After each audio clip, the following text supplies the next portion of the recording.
One of the big questions being asked around the state right now, will your child be wearing a mask at school come March? That decision has been left up to individual districts, and there are some that remain undecided at this hour. News 12 New Jersey's Chris Keating is in Hudson County with more. Students at Kearney schools are still waiting to find out if they'll keep the masks on when entering school buildings come March 7th.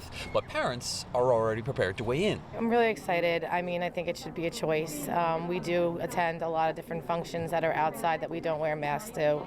But just seeing their faces again would be just a nice thing. Others say they could go either way, noting their children have grown to accept the mask. When I asked him today about the mask mandate, he was like, well, I don't know, whatever the teachers want me to do. Yet the superintendent here in Kearney says a decision has not been made. The Board of Education will need to be consulted before masking is tossed away. The teachers union for the state, the NJEA, has said they're cautiously optimistic about removing the mandate. The president of the union saying, "We urge Governor Murphy to continue to analyze the data and do whatever is necessary to best protect the health and well-being of students and staff.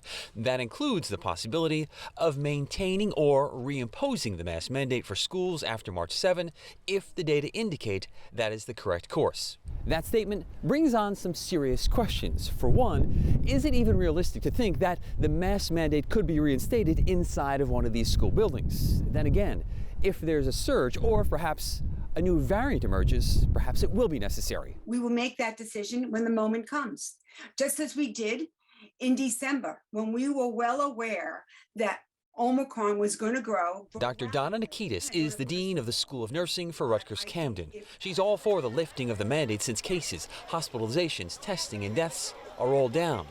But for it to work, she says, children who are eligible need to vaccinate. And as long as we could continually increase our vaccination rates while the virus wanes, it's a really positive step in many directions. In Kearney, I'm Chris Keating, News 12 New Jersey.